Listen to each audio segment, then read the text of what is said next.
অবশেষে নরেন্দ্র মোদির সঙ্গে বাংলাদেশের প্রধান উপদেষ্টা ডক্টর ইউনূসের বৈঠক ব্যাংককে। জিএইচকে নিউজ টিভি, সত্য খবর জানতে সাবস্ক্রাইব করে সঙ্গেই থাকুন। বাংলাদেশের গুরুত্বপূর্ণ বিষয়গুলো নিয়ে বিশেষ আলোচনা। জিএইচকে নিউজ টিভি, সত্য খবর জানতে সাবস্ক্রাইব করে সঙ্গেই থাকুন। শুনছিলেন শিরোনাম, এবার বিস্তারিত। থাইল্যান্ডের রাজধানী ব্যাংককে প্রধান উপদেষ্টা ডক্টর ইউনূস ও প্রধানমন্ত্রী নরেন্দ্র মোদির মধ্যে দ্বিপাক্ষিক বৈঠক অনুষ্ঠিত হয়েছে শুক্রবার ৪ এপ্রিল। স্থানীয় সময় মধ্যাহ্নের পর ব্যাংককের শাংগ্রিলা হোটেলে এই বৈঠক হয়। বৈঠক শেষে বাংলাদেশের অন্তর্বর্তী সরকারের প্রধান উপদেষ্টা ডক্টর ইউনূস ভারতের প্রধানমন্ত্রী নরেন্দ্র মোদিকে একটি আলোকচিত্র উপহার দেন।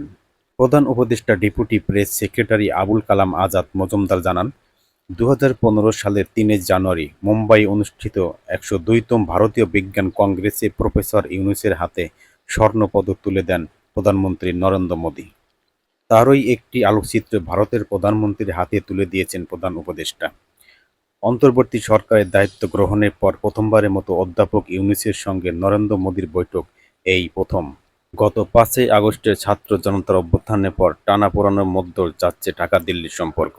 অবশ্য আজকে দ্বিপক্ষীয় আলোচনার আগে গতকাল বৃহস্পতিবার বিমস্টেক নেতাদের সম্মানে আয়োজিত নৈশভোজে অধ্যাপক ইউনূসের সঙ্গে নরেন্দ্র মোদির দেখা হয়। নৈশভোজে একই টেবিলে তারা পাশাপাশি বসেছেন, বিনিময় করেন কুশল। সম্মেলনের আয়োজক থাইল্যান্ডের প্রধানমন্ত্রী পেতংতার্ন ছিনাওয়াত্রা এই নৈশভোজের আয়োজন করেন। বিমস্টেক শীর্ষ সম্মেলনে যোগ দিতে গতকাল সকালে ব্যাংকক পৌঁছান প্রধান উপদেষ্টা ডক্টর ইউনূস। এই সম্মেলনে বিমস্টেক পরবর্তী সভাপতির দায়িত্ব নিতে যাচ্ছে বাংলাদেশ। আরও থাকছে বিস্তারিত ভিডিওতে। ব্যাংককে বাংলাদেশের নোবেল বিজয়ী অর্থনীতিবিদ ও বর্তমান অন্তর্বর্তী সরকারের প্রধান উপদেষ্টা ডক্টর মোহাম্মদ ইউনূস এবং ভারতের প্রধানমন্ত্রী নরেন্দ্র মোদির মধ্যে এক ঐতিহাসিক বৈঠক অনুষ্ঠিত হতে যাচ্ছে। এই বৈঠক দুই দেশের সম্পর্কের উন্নয়নে গুরুত্বপূর্ণ একটি পদক্ষেপ হিসেবে চিহ্নিত হতে পারে। এর মাধ্যমে দক্ষিণ এশিয়ার আঞ্চলিক সহযোগিতা, নিরাপত্তা এবং বাণিজ্যিক সম্পর্কের আরও গভীরতা অর্জন করা সম্ভব হবে বলেই ধারণা করা হচ্ছে।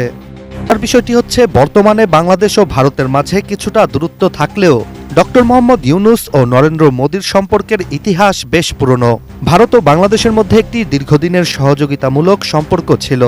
এছাড়া বাংলাদেশের উন্নয়নশীল খাতে ভারতের সহায়তা এবং ডক্টর ইউনূসের সামাজিক উদ্যোগগুলো গুরুত্বপূর্ণ ভূমিকা রেখেছে। আর তাদের মধ্যে ব্যক্তিগত সম্পর্ক পেশাগতভাবে বেশ মজবুত। সালে ভারতের মুম্বাই শহরে অনুষ্ঠিত ১০২তম বিজ্ঞান কংগ্রেসের উদ্বোধনী অনুষ্ঠানে ভারতের প্রধানমন্ত্রী নরেন্দ্র মোদি ডক্টর ইউনূসকে নিয়ে প্রথমবারের মতো মন্তব্য করেছিলেন। তিনি বলেছিলেন, তাদের সাথে এমন একজন নোবেল বিজয়ী আছেন যিনি সমাজবিজ্ঞান নিয়ে তার নিজস্ব ব্যাখ্যা ও রূপায়ণের মাধ্যমে সমাজের দরিদ্রতম মানুষের জন্য নতুন সুযোগ তৈরি করেছেন। মোদির এমন মন্তব্যই ডক্টর ইউনূসের কাজে ভারতীয় সরকার এবং জনগণের সমর্থনের প্রমাণ বহন করেছিল। এদিকে আজকের বৈঠকে নরেন্দ্র মোদি এবং ডক্টর ইউনূস বিভিন্ন গুরুত্বপূর্ণ বিষয়ে আলোচনা করবেন বলে ধারণা করা হচ্ছে, যেগুলো দুই দেশের সম্পর্কে নতুন ভবিষ্যৎ গঠনে গুরুত্বপূর্ণ ভূমিকা রাখতে পারে। বৈঠকে প্রথমেই আলোচনা হতে পারে আঞ্চলিক সহযোগিতা নিয়ে। উভয় দেশই দক্ষিণ এশিয়ায় নিজেদের অর্থনৈতিক ও বাণিজ্যিক সম্পর্ক আরও উন্নত করার বিষয়ে আলাপ করতে পারে। বিশেষ করে বিমস্টেক ফোরামের মাধ্যমে উভয় দেশ আঞ্চলিক বাণিজ্য এবং অবকাঠামোগত উন্নয়ন বৃদ্ধি করতে আগ্রহী।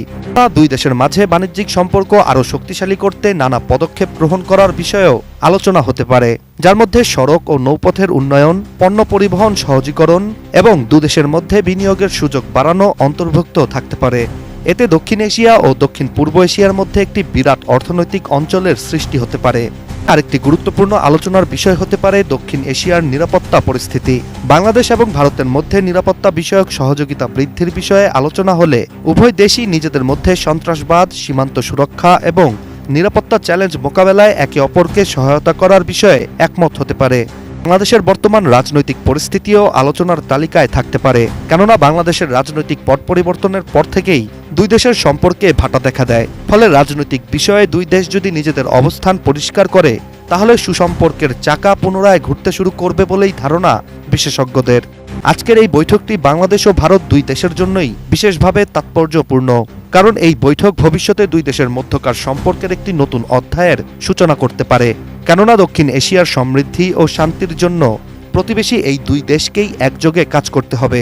সবশেষ এটাই ধারণা করা হচ্ছে যে বাংলাদেশের প্রধান উপদেষ্টা ডক্টর মোহাম্মদ ইউনূস ও ভারতের প্রধানমন্ত্রী নরেন্দ্র মোদীর এই বৈঠকে দুই দেশের সম্পর্কে নতুন দিগন্তের সূচনা হবে, যা শুধু রাজনৈতিক বা কূটনৈতিক নয়, বরং দুই দেশের মানুষের জন্য একটি বড় পদক্ষেপ হতে পারে। জিএইচকে নিউজ টিভি, সত্য খবর জানতে সাবস্ক্রাইব করে সঙ্গেই থাকুন। সত্য প্রকাশের লক্ষ্যে জিএইচকে নিউজ টিভি 24।